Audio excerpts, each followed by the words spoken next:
بسم اللہ الرحمن الرحیم۔ جیسا کہ آپ سب کو معلوم ہے کہ کل الیکشن کمیشن آف پاکستان نے 8 سال پرانے کیس کا فیصلہ سنایا ہے اور پوری پاکستانی قوم کو پتہ لگا ہے کہ کس طریقے سے وہ شخص جو اپنے مخالفوں کو چور کہتا تھا وہ خود سب سے بڑا چور نکلا، اور جو شخص دوسروں کو جھوٹا کہتا تھا وہ خود سب سے بڑا جھوٹا نکلا، اور جو امپورٹڈ حکومت کو تانا دیا کرتا تھا وہ خود دراصل فورن فنڈنگ کا ایجنٹ نکلا۔ اور کل الیکشن کمیشن کے فورن فنڈنگ اور ممنوعہ فنڈنگ کیس کے حوالے سے جو ہوش ربا حقائق قوم کے سامنے آئے ہیں، تو اب پاکستانی قوم کو پتہ چل گیا ہے کہ کیوں کر کشمیر کا سودا ہوا، کیوں کر سی پیک کو سیبوٹاج کیا گیا، کس کے پاکستان دشمن لابی سے فنڈنگ لے کر پاکستان کے اندر مسلسل انتشار پیدا کیا جاتا رہا، پاکستان میں چین کے صدر کے دورے کو سیبوٹاج کس کے کہنے پہ کیا گیا۔ وہ شخص جو کروڑوں اربوں روپیہ بیرون ذرائع سے حاصل کر رہا تھا، there is no free money، کوئی مفت پیسہ نہیں آتا، جو پیسہ آتا ہے اس کے ساتھ ایک ایجنڈا اور فرمائش بھی آتی ہے۔ عمران خان پاکستان کی دشمن لابی سے فنڈنگ حاصل کر کے مسلسل پاکستان میں انتشار اور پولرائزیشن کی سیاست کے ذریعے پاکستان کی معیشت کے ساتھ کھیل رہا تھا۔ 2014 سے یہ عمل آپ کے سامنے ہے کہ کس انداز میں دھرنا دیا گیا اور چین کے صدر کے دورے کو سیبوٹاج کیا گیا، اور پھر مسلسل سی پیک کے خلاف بیان بازی کر کے، اور بعد میں حکومت میں آنے کے بعد سی پیک کے منصوبوں کو تباہ کر کے پاکستان سے ترقی کرنے کا وہ منصوبہ جو ہمارے لیے گیم چینجر تھا اس کو تباہ و برباد کیا گیا۔ آج سمجھ آ رہی ہے کہ کیوں کر بھارت کو فری وے دی گئی کہ وہ 5 اگست 2019 کو کشمیر کو یک طرفہ طور پہ اینیکس کر لے، بھارت کو سفارتی سطح پہ کسی قسم کی کوئی مخالفت کا سامنا نہیں کرنا پڑا، اور عمران خان صاحب صرف ایک آدھی تقریر کر کے ٹھنڈے ہو کر بیٹھ گئے، اور وہ جمعے کے جمعے یا ہفتہ وار جو احتجاج کرنا تھا وہ بھی ہوا میں غائب ہو گیا۔ اور پھر اس کے بعد پاکستان کی حکومت جو کہ اس وقت ایک مزاحمتی سفارتکاری کر سکتی تھی، بھارت کی اس یک طرفہ کارروائی کو بین الاقوامی سفارتی دباؤ کے ساتھ مقابلہ کر سکتی تھی، اس نے کچھ نہیں کیا۔ کیوں کہ آج ہمیں پتہ لگتا ہے کہ بھارتی شہریوں سے عمران خان صاحب فنڈنگ بھی لیتے رہے ہیں۔ یہ وہ ثبوت ہیں کہ جو میں پی ٹی آئی کے ان لوگوں کو جو عمران خان کے ساتھ کسی نئے پاکستان یا عمران خان کی چکنی چپٹی باتیں سن کے یا اس کی تقریریں سن کر اپنی معصومیت میں عمران خان کے پیچھے لگے تھے، میں پی ٹی آئی کے ہر ووٹر کو اور خاص طور پہ نوجوانوں کو کہوں گا کہ آپ کو پتہ لگ جانا چاہیے کہ عمران خان ایک بہروپیے کا نام تھا، عمران خان ایک دھوکے باز کا نام تھا، عمران خان ایک فورن سپانسرڈ ایجنٹ کا نام تھا کہ جس نے باہر سے پیسہ لے کے پاکستان کے اندر مہاجرائی پیدا کی، انتشار پیدا کیا۔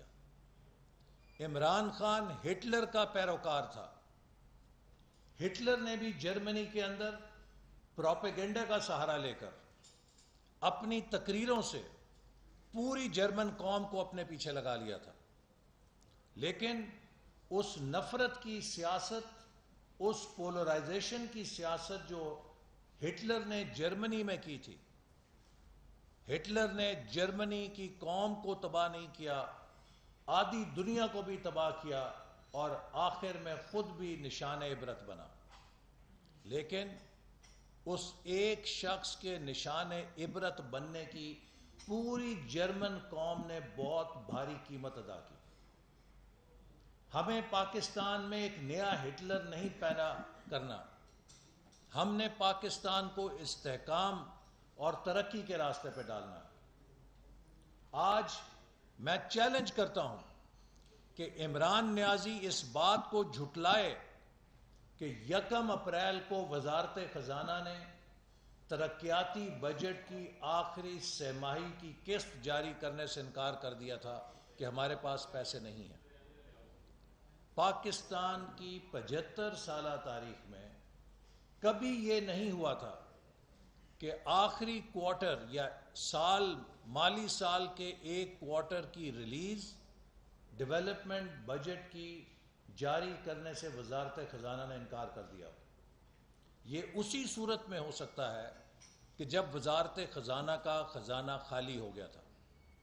تو ہماری حکومت تو 12 اپریل کو آئی ہے، 1 اپریل کو پاکستان کا خزانہ خالی ہو چکا تھا۔ یہ وہ انجام ہے جو عمران خان پاکستان کا بنا کر چھوڑ کر گیا۔ ہم نے ایک مشکل صورتحال کے اندر اس ملک کو سنبھالا۔ اگر ہم اپنی سیاست دیکھتے تو عمران خان کو نکال کر ہمیں 1 مہینے میں انتخابات کے اندر چلے جانا چاہیے تھا، لیکن اگر ہم انتخابات میں جاتے تو 4 مہینے کے لیے پاکستان میں بے یقینی کا راج ہوتا، چونکہ نگران حکومت کوئی پالیسی فیصلے نہیں کر سکتی۔ 3 ماہ الیکشن مہم اور 1 ماہ حکومت سازی کا، 4 مہینے کی پاکستانی معیشت میں سکت نہیں تھی کہ اس کو انڈیسیژن کے حوالے کیا جا سکے، اور IMF کے ساتھ پالیسی ڈائلاگ ریزیوم نہ کیا جا سکے، چونکہ پاکستان کو واپس بین الاقوامی فائنینشیل مارکیٹس کے ساتھ اپنا تعلق بحال کرنا تھا، تاکہ انٹرنیشنل انویسٹرز، پاکستان کے دوست ممالک، سب کا پاکستان پر اعتماد بحال ہو۔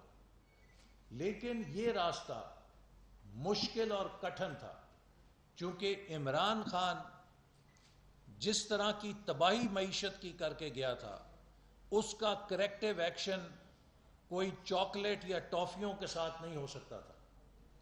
جب آپ کسی کی ٹانگیں بازو توڑ کے زخمی کر کے اسے پھینک دیں تو اس کا علاج تکلیف دہ ہوتا ہے۔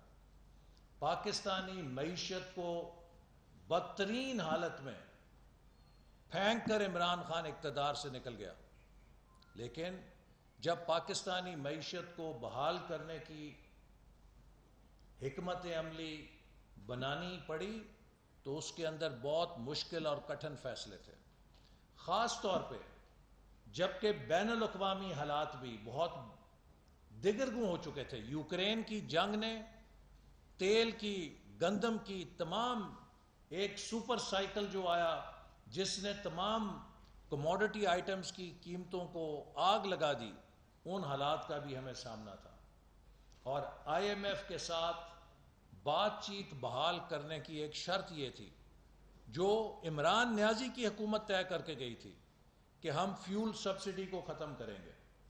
لہذا ہمیں اس معاہدے کو بحال کرنے کے لیے فیول سبسڈی ختم کرنی پڑی۔ 1 ماہ کے اندر 100 روپے کا اضافہ کسی سیاسی حکومت کے لیے آسان فیصلہ نہیں ہوتا، لیکن ہم نے اپنی قومی ذمہ داری ادا کرتے ہوئے اپنے پولیٹیکل کاسٹ، اپنی سیاسی مقبولیت کی قیمت کے اوپر وہ فیصلہ کیا جو پاکستان کی معیشت کو بچانے کے لیے ناگزیر تھا۔ ہمارے سیاست میں بال سفید ہو چکے ہیں، ہمیں اتنا پتہ ہے کہ کس فیصلے سے لوگ خوش ہوتے ہیں اور کس فیصلے سے لوگ ناراض ہوں گے۔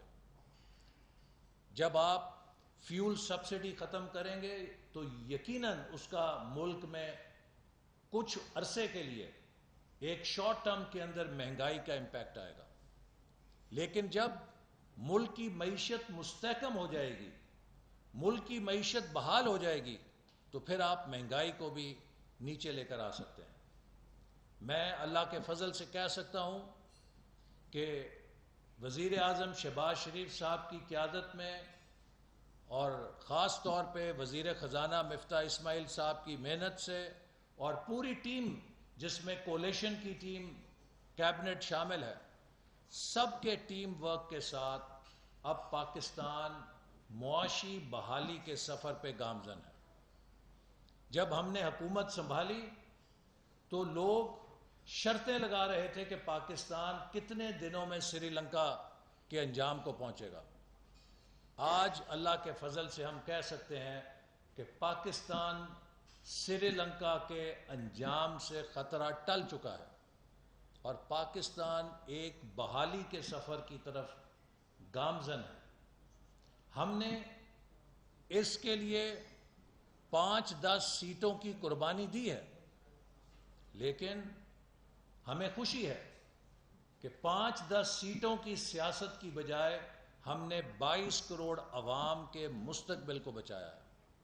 اگر خدا نہ خواستہ ہم بروقت اقدامات نہ اٹھاتے اور پاکستان میں معیشت پگھل جاتی تو اس کے جو اثرات ہونے تھے وہ آج کی مہنگائی کے مقابلے میں کئی گنا زیادہ مہلک عوام کے لیے ہوتے۔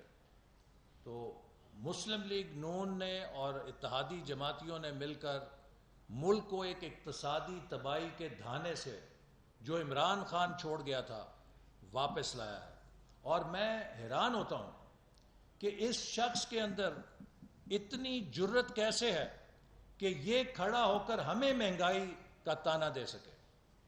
آج جو ملک کے اندر مہنگائی ہے اس کی 100% نہیں 200% ذمہ داری عمران خان کی اس تباہی کے اوپر ہے جو وہ ورثے میں چھوڑ کر گئے ہیں۔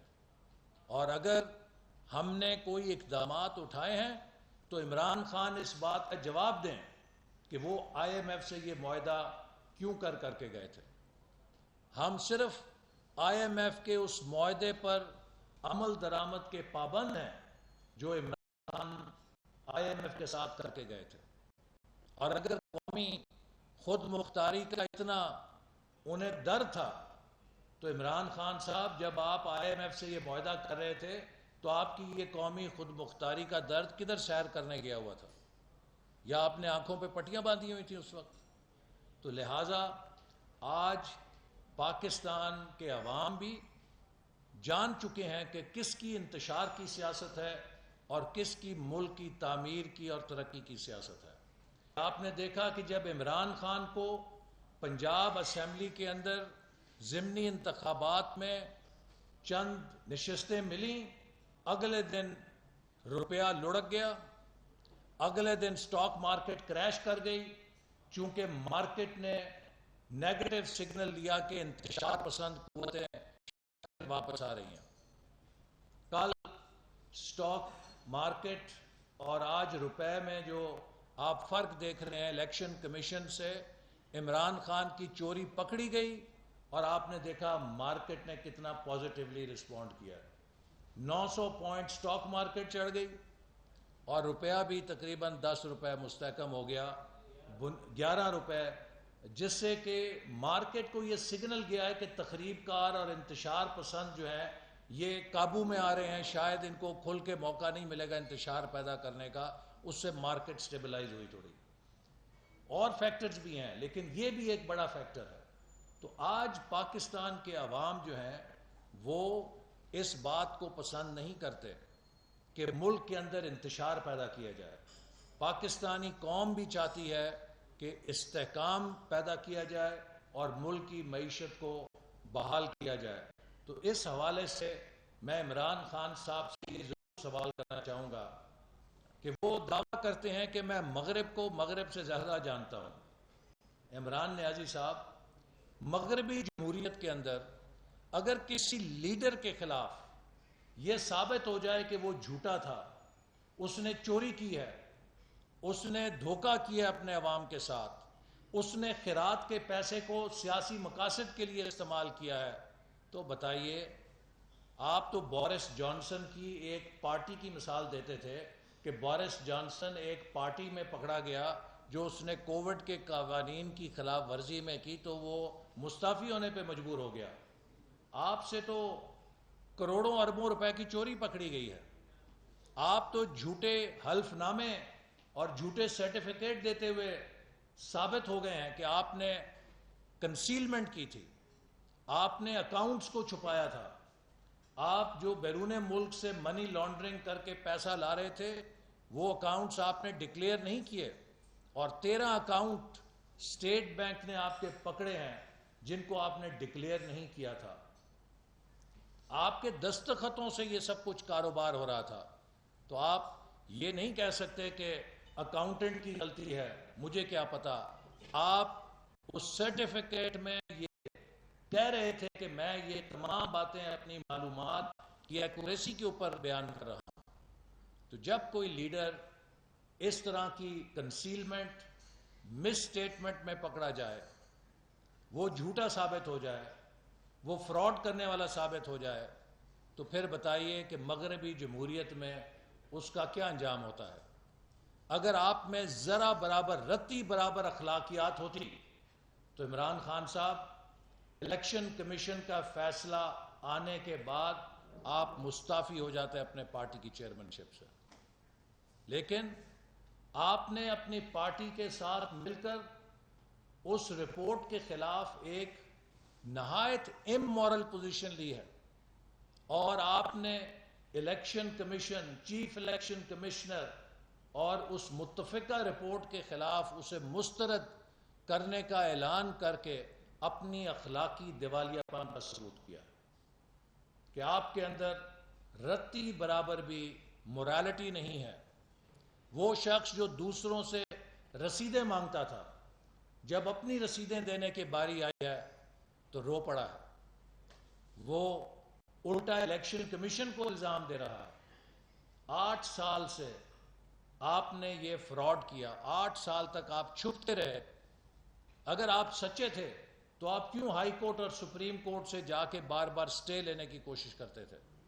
اگر آپ سچے تھے تو کیوں آپ الیکشن کمیشن کو کہتے تھے کہ یہ کارروائی سیگے راز میں رکھی جائے, ان کیمرہ کی جائے, میڈیا پہ نشر نہ کی جائے؟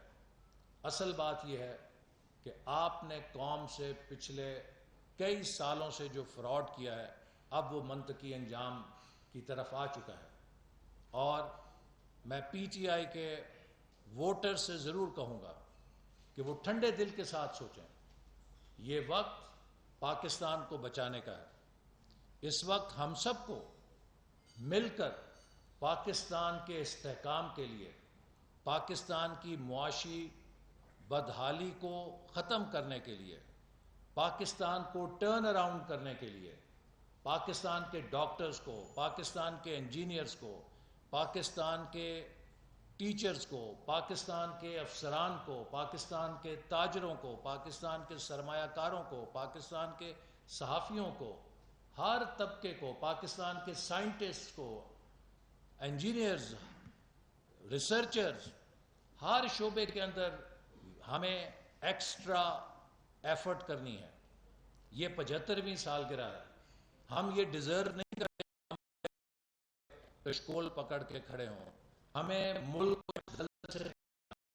کو آگے تبھی چلے گا جب ہم انتشار کی بجائے یکجہتی کی سیاست کی طرف آئیں گے, جھوٹ کی بجائے سچ کی سیاست کی طرف آئیں گے, جب ہم فراڈ کرنے کی بجائے بیرونی فنڈنگ کے ذریعے ملک کے اندر انتشار پیدا کرنے کی بجائے ہم اس ملک میں ایک دوسرے کے ساتھ مل کر اختلاف کریں گے لیکن اختلاف کو نفرت نہیں بننے دیں گے.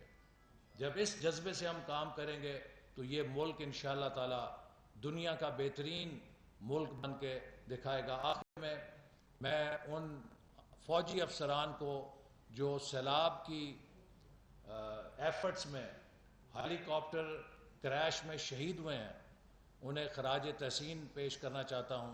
ہمارے پاک فوج کے بہت اعلیٰ افسران, قابل افسران اس فرض شناسی کے جذبے کے ساتھ ایک اہم مشن میں وہ شہید ہوئے ہیں. اللہ تعالیٰ ان کے درجات بلند کرے, ان کی فیملیز کو صبر دے. ہم سب پوری قوم ان کے غم میں شریک ہے, اور ہمیں اپنی فوج کے اوپر فخر ہے کہ جو ان مشکل حالات میں تباہ کاریوں کے اندر اپنی جان کو خطرے میں ڈال کر قوم کے لیے اپنی خدمات پیش کرتے ہیں.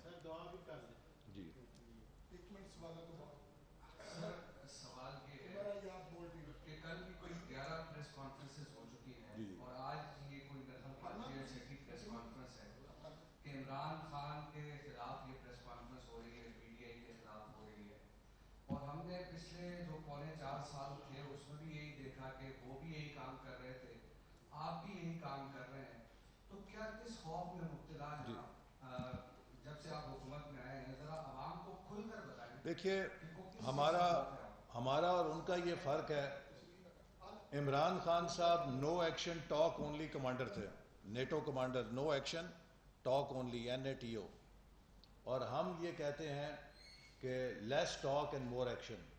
الحمدللہ پچھلے 3 ماہ کے اندر جو ہم نے کوششیں کی ہیں اس کے نتیجے میں آج پاکستان کی معیشت سنبھل رہی ہے. اس کے نتیجے میں آج پاکستان کو اب کوئی سری لنکا بننے کا تانا نہیں دے رہا. اس کے نتیجے میں سی پیک کا منصوبہ دوبارہ جوش اور حرکت پکڑ رہا ہے. اس کے نتیجے میں پاکستان کے دوست ممالک دوبارہ پاکستان کی طرف متوجہ ہو رہے ہیں. تو ہم نے اس قلیل عرصے کے اندر الحمدللہ باتیں نہیں کیں, تقریریں نہیں کیں, دشنام ترازیاں نہیں کیں, بلکہ ہم نے اپنا کام کیا ہے. حکومت کا کام یہ ہوتا ہے کہ وہ پالیسیاں بنائے, فیصلے کرے اور ان پر عمل درآمد کرے. حکومت کا یہ کام نہیں ہوتا کہ وہ مخالفین کو جھوٹے مقدمے بنا کر ان کو جیلوں میں ڈالنے کو ہی اپنی کی پرفارمنس انڈیکیٹر KPI سمجھے. ہمارا KPI یہ نہیں ہے کہ ہم نے عمران خان کو کتنی گالیاں دینی ہیں یا عمران خان پہ کتنے جھوٹے مقدمے بنانے ہیں.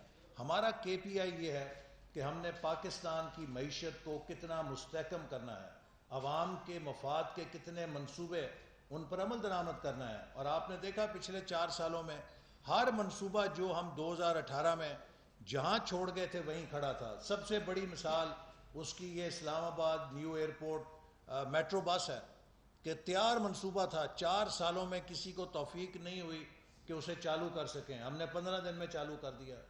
اسی طرح جو گرین لائن کا منصوبہ ہے اور اتنے بڑے بڑے منصوبے تیار پڑے تھے, 95% تیار پڑے تھے. عمران خان نے ہر منصوبے کو سکھ پروجیکٹ بنایا. نارووال سپورٹ سٹی 90% تیار تھا, اس کو مکمل کیا کرنا تھا, الٹا اس پہ جھوٹا کیس بنا کے مجھے اندر کر دیا. تو وہ تو ایک نیگیٹو ایجنڈا تھا, ہمارا پازیٹیو ایجنڈا ہے. احسن اقبال صاحب, جیسا کہ الیکشن کمیشن کے 8 سال کے بعد یہ فیصلہ آیا ہے اور اس فیصلے سے آپ کا معیشت کے حوالے سے بھی بڑا ایک پازیٹیو رسپانس آیا ہے. ابھی حکومت کے بال کورٹ میں آ گئی ہے, تو آپ کیا اس معاملے کو کس انداز میں کرنا چاہ رہے ہیں؟ کوئی فیصلہ ہوا ہے حکومتی سطح پہ؟ دیکھیے, اس حوالے سے جب ہمارے پاس باقاعدہ الیکشن کمیشن کی طرف سے رپورٹ آئے گی تو ہم بالکل آئین اور قانون کی روشنی میں اس پر عمل کریں گے, اور ہم کوئی ایسا قدم نہیں اٹھائیں گے جس سے یہ شائبہ ہو کہ ہم کسی قسم کی انتقامی کارروائی کر رہے ہیں. ہر چیز شفاف ہوگی. لیکن ایک بات میں یہ ضرور آپ سے کہوں کہ یہ جو فائنڈنگ ہے یہ غالباً 2009 سے 2012 تک کی ہے, اور عمران خان کے جو فنڈز ہیں ان کی اصل اس سے کئی 100 گنا بڑی ڈکیتی جو ہے وہ آپ کو 2016, 17, 18 میں نظر آئے گی, جب اس نے الیکشنوں کے اندر آ کر بہت زیادہ پیسہ لگا کر اور اس پیسے کے ذریعے ملک کے اندر ہماری حکومت کے خلاف کیمپین چلائی. اور میری یہ سفارش میں نے کی ہے کہ ہمیں 2013 اور 2022 کے درمیان جو عمران خان کے معاملات ہیں ان کی سرکاری سطح پہ چھان بین کرنی چاہیے, تاکہ پتہ چل سکے کہ بیرونی فنڈنگ کے ذریعے عمران خان کس طرح پاکستان کے سیاسی عمل کو.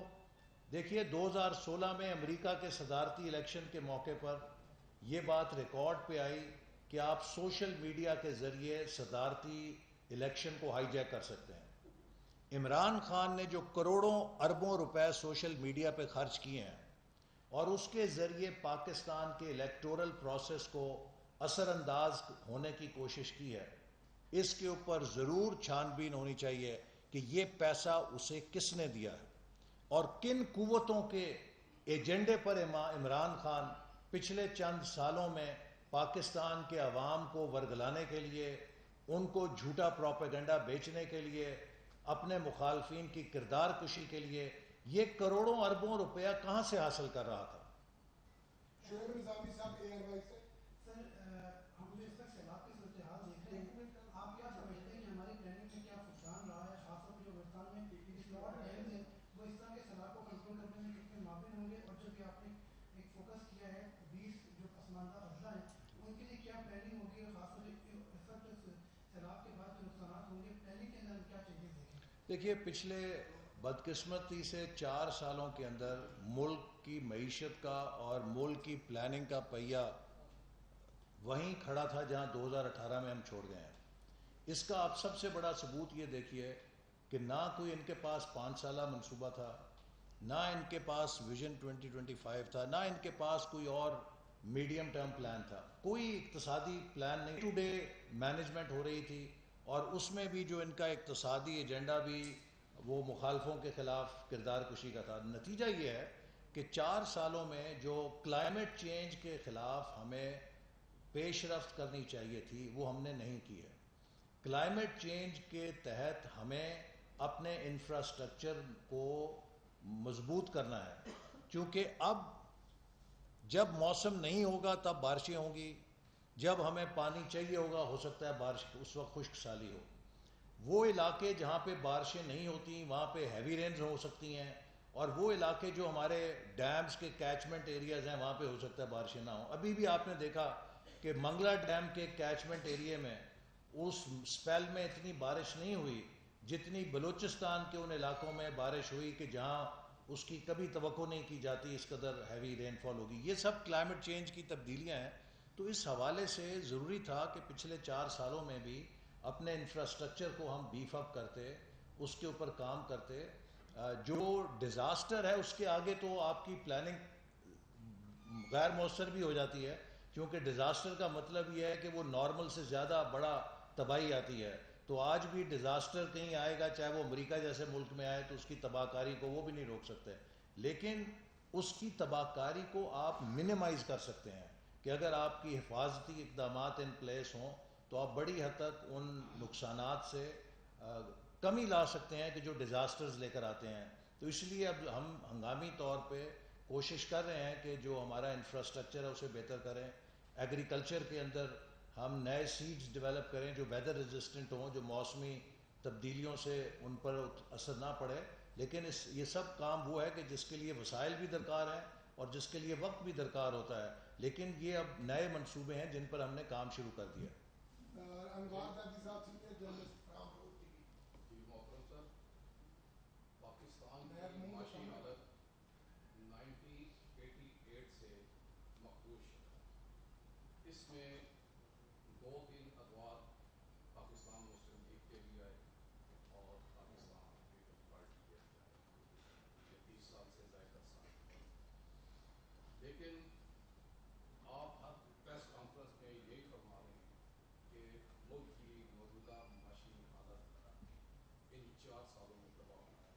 کیا ساری کی ساری معاشی پالیسی؟ دیکھیے میں آپ سے عرض کروں کہ آپ کو شاید یہ یاد ہوگا کہ میں ہر پریس کانفرنس میں اس بات کو اجاگر کرتا ہوں کہ پاکستان کی 75 سال کی تاریخ میں اگر کسی چیز نے ہمیں نقصان دیا ہے تو میرے نزدیک 3 چیزیں ہیں: political instability, lack of continuity of policies, اور تیسرا بعض ادوار کی انکمپٹنس۔